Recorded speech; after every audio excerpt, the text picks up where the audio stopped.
1857चा उठाव भारताच्या इतिहासातील एक प्रचंड वादळ. पण हे वादळ अचानक का उठलं? ही फक्त एक घटना होती की त्यामागे अनेक कारणं दडली होती? चला, आज आपण याच प्रश्नांची उत्तरं शोधूया आणि या महान बंडामागे नक्की काय काय घडत होतं ते समजून घेऊया. ओके, तर सगळ्यात आधी ही गंमत बघा. एकाच घटनेला दोन पूर्णपणे वेगळी नावं. भारतीय इतिहासकार म्हणतात भारताचं पहिलं स्वातंत्र्य युद्ध, आणि युरोपियन इतिहासकार काय म्हणतात? शिपायांचं बंड. म्हणजे एकासाठी स्वातंत्र्याची लढाई, तर दुसऱ्यासाठी फक्त शिपायांनी केलेली डडबड. नावातच किती फरक आहे नाही का? पण असं का? एकाच घटनेकडे बघण्याचे हे दोन वेगवेगळे दृष्टिकोनच आपल्याला या उठावाच्या मुळाशी घेऊन जाणार आहेत. तर मग सुरुवात करूया राजकीय कारणांपासून. म्हणजे ब्रिटिशांच्या त्या पॉलिसीज ज्यांनी एकामागून एक भारतीय राज्यांना गिळायला सुरुवात केली, आणि याच धोरणांनी असंतोषाची ती पहिली ठिणगी टाकली जी पुढे जाऊन वणवा बनली. ब्रिटिशांनी आपला पसारा वाढवण्यासाठी दोन मुख्य हत्यारं वापरली. पहिलं सहाय्यक सैन्य पद्धती, आणि दुसरं जे जास्त धोकादायक ठरलं ते म्हणजे खालसा धोरण किंवा डॉक्ट्रिन ऑफ लॅप्स. ही धोरणं म्हणजे एखाद्या ऑक्टोपससारखी होती, ज्याने हळूहळू संपूर्ण भारताला आपल्या विळख्यात घेतलं. याच धोरणांमुळे अनेक संस्थानांनी आपलं स्वातंत्र्य गमावलं.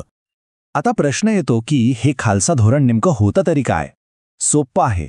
नियम असा होता की जर एखाद्या राजाला स्वतःचा मुलगा नसेल तर त्याचं राज्य संपलं, ते थेट ब्रिटिश साम्राज्यात सामील होणार. म्हणजे हजारो वर्षांपासून चालत आलेला दत्तक वारसाचा हक्क एका फटक्यात नाकारला गेला. विचार करा, हा भारतीय राजांच्या सार्वभौमत्वावर, त्यांच्या अस्तित्वावर किती मोठा आघात होता. आणि हे धोरण फक्त कागदावर नव्हतं, त्याची अंमलबजावणी खूप वेगाने झाली. सातारा, झान्सी, जयपूर, उदयपूर एकामागोमाग एक मोठी आणि बलाढ्य संस्थाने खालसा झाली. यादी खूप मोठी आहे. साहजिकच या सगळ्या राजघराण्यांमध्ये ब्रिटिशांविरोधात एक संतापाची लाट उसळली होती. पण गोष्ट इथेच थांबली नाही. ज्यांना खालसा नाही करता आलं त्यांचे अधिकार काढून घेण्यात आले. तंजावूर, कर्नाटक इथल्या नवाबांच्या पदव्या काढून घेतल्या. अगदी दिल्लीच्या मुघल बादशहाची सत्तासुद्धा फक्त नावापुरतीच उरली. आणि याचा परिणाम काय झाला? जेव्हा राजाच हतबल होतो तेव्हा त्याच्यावर अवलंबून असलेले लाखो लोक, सैनिक, कारागीर, छोटे मोठे व्यावसायिक, हे सगळे एका रात्रीत रस्त्यावर आले. त्यांच्या पोटापाण्याचा प्रश्न निर्माण झाला. तर एकीकडे राजकीय अस्वस्थता वाढत होती आणि दुसरीकडे लोकांच्या खिशालाही कात्री लागत होती. म्हणजे आर्थिक कारणं. ब्रिटिशांच्या पॉलिसीजमुळे भारताची अर्थव्यवस्था अक्षरशः उद्ध्वस्त झाली होती, आणि याचा फटका राजांपासून रंकांपर्यंत सगळ्यांना बसला. आता ही आर्थिक वाताहत कशी झाली हे समजून घेऊ. बघा, इंग्लंडमध्ये झाली औद्योगिक क्रांती. तिथे मशीनवर स्वस्तात माल बनू लागला. याचा थेट परिणाम झाला भारतावर.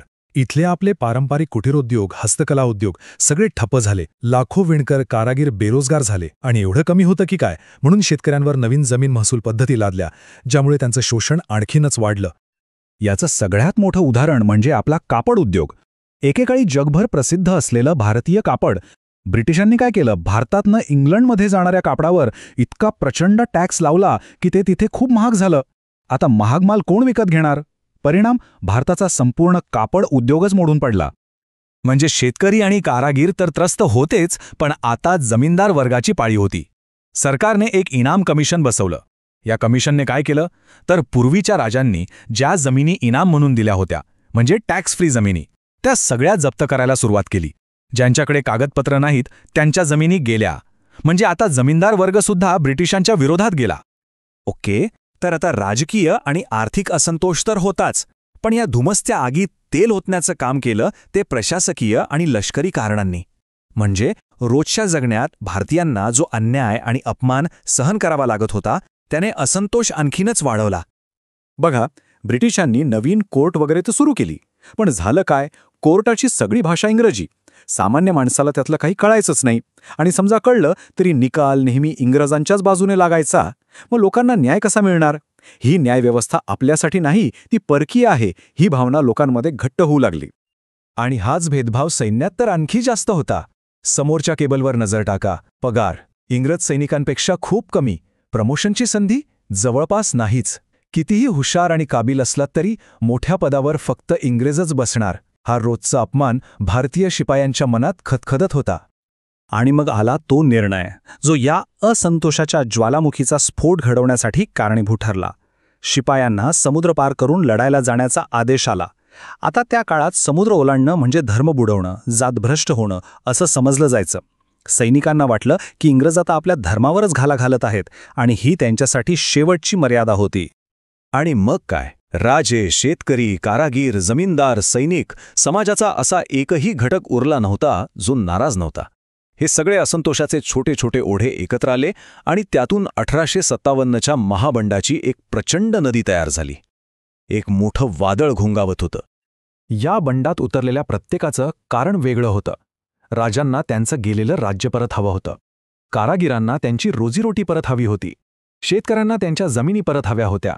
आणि सैनिकांना हवा होता त्यांचा सन्मान. कारणं वेगवेगळी होती, पण या सगळ्यांचा शत्रू एकच होता, ब्रिटिश सरकार. आणि याच एका समान शत्रूने या सगळ्यांना एकत्र आणलं. आणि हेच आपल्याला पुन्हा त्या पहिल्या प्रश्नावर आणून सोडतं. हे स्वातंत्र्ययुद्ध होतं की फक्त शिपायांचं बंड? यावरून एक गोष्ट तर नक्कीच शिकायला मिळते. इतिहास म्हणजे फक्त तारखा आणि घटना नसतात, तर ती गोष्ट कोण सांगतंय, कुणाच्या नजरेतून सांगतंय, यावर त्या घटनेचा अर्थ पूर्णपणे बदलू शकतो. विचार करायला लावणारी गोष्ट आहे, नाही का?